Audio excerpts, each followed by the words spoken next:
भारत की 5 भूतिया घटनाएं।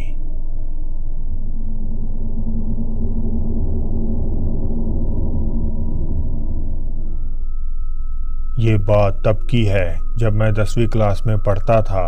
वैसे तो हमारा गांव पटियाला डिस्ट्रिक्ट में है, लेकिन रहते तब हम रूपनगर में थे। एक सुबह तकरीबन 4 बजे जब मेरे पापा और मैं अपने गांव की तरफ जा रहे थे, तो बीच रास्ते में हमने पानी पीने के लिए गाड़ी रोक ली। और जब हम गाड़ी की तरफ वापस मुड़े तो हमने देखा कि उसके अंदर एक औरत बैठी हुई है। मुझे अच्छे से याद है कि रास्ता उस समय एकदम सुनसान था और मैंने गाड़ी के किसी दरवाजे के खुलने की आवाज़ भी नहीं सुनी थी। उस औरत ने शादी का लाल जोड़ा पहन रखा था और चेहरे पर लिपस्टिक और बिंदी भी लगा रखी थी, मानो उसकी नई नई शादी हुई हो। पापा समझ गए कि कुछ ना कुछ तो गड़बड़ ज़रूर है, मगर फिर भी उन्होंने कुछ नहीं किया। हम चुपचाप गाड़ी में बैठे और सफ़र पर चल दिए कि थोड़ी देर बाद पीछे से आवाज़ आई, मुझे अगले गांव में उतार देना। पापा कुछ नहीं बोले और चलते रहे। फिर कुछ देर बाद जब हमने पीछे मुड़कर देखा तो वहाँ कोई नहीं था।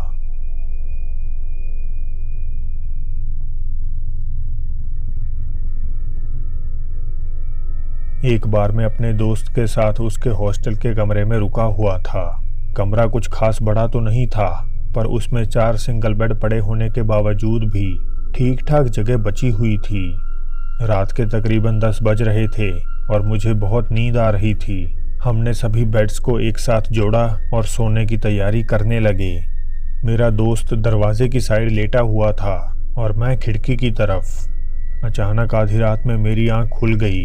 मैं उस वक्त खिड़की की तरफ पीठ करके सोया हुआ था। मैंने देखा कि मेरे सामने बेड के बीचों बीच एक पीली आंखों वाला आदमी लेटकर मेरी तरफ देख रहा है।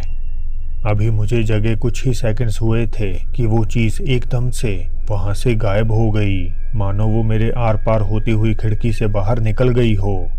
मैंने डर के मारे अपना मुंह कंबल में ले लिया और हनुमान चालीसा का जाप शुरू कर दिया। फिर कब मेरी आंख लग गई मुझे पता ही नहीं चला। मैंने ये बात अपने सारे दोस्तों को भी बताई, पर उन्होंने इसे मेरा एक सपना समझकर खारिज कर दिया। लेकिन मैं आज भी श्योर हूँ कि वो कोई सपना नहीं बल्कि हकीकत थी।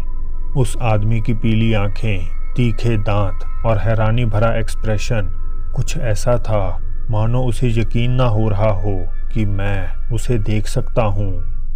उसके बिखरे बाल और बेरंग चेहरा मुझे आज भी भयभीत कर देता है।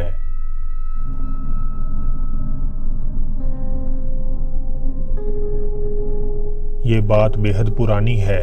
मेरे दादाजी और मेरे पिताजी उस समय कपूरथला में रहते थे और जालंधर से कपूरथला के रास्ते के बीच एक फाटक पड़ता है।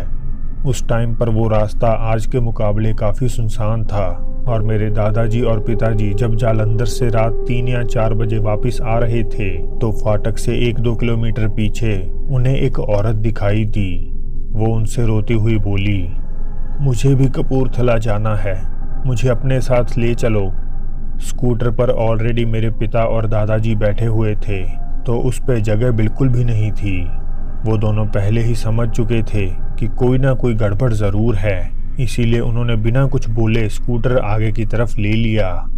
2 किलोमीटर बाद फाटक पार करके उन्हें दोबारा फिर से वही औरत टकराई, पर इस बार वो रो नहीं रही थी बल्कि गुस्से में मेरे पिताजी का नाम लेते हुए कह रही थी, स्कूटर रोक ले, मुझे आगे तक छोड़ा।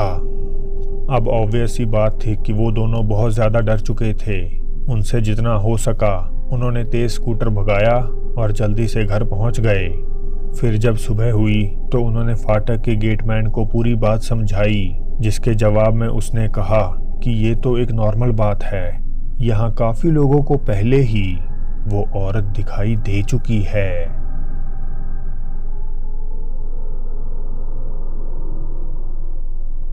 हमने नया खेत लिया था।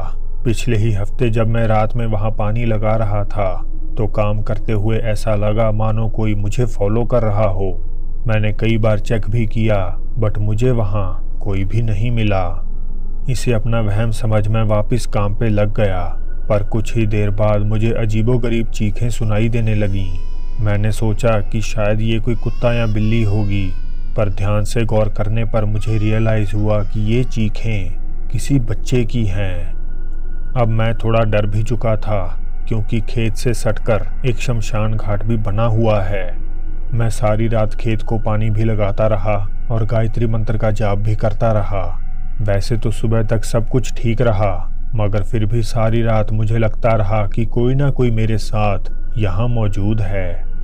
मेरा एक नया फ़ोन भी था, पर उसकी बैटरी सुबह तक एकदम ख़त्म हो चुकी थी, जबकि मैंने उसे बिल्कुल भी इस्तेमाल नहीं किया था।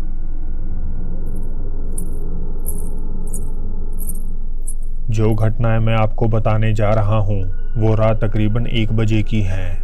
मुझे हमेशा लगता रहता था कि हमारी छत पर कोई घूम रहा है, मानो कोई फीमेल, क्योंकि वहाँ ऊपर से अक्सर चलने के साथ साथ किसी की पायल की आवाज़ भी सुनाई देती थी।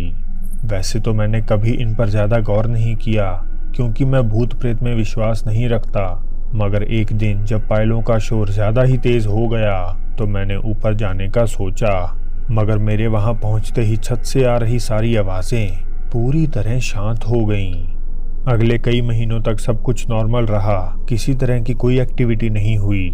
मगर फिर एक रात हमारी गली में रहने वाले एक फैमिली का पालतू कुत्ता, जो आमतौर पर काफ़ी शांत रहता है, ज़ोर ज़ोर से गली की तरफ देखकर भौंकने लगा। परिवार वालों ने उसे शांत करवाने की भी कोशिश की, मगर वो चुप ना हुआ और इतने में मोहल्ले के जाग रहे लोगों को गली के बीचों बीच किसी पायल की तेज़ आवाज़ सुनाई दी, मानो कोई वहाँ दौड़ रहा हो। फिर कुछ टाइम बाद वो आवाज़ बंद हो गई, मगर वक्त वही सेम था, रात 1 बजे का।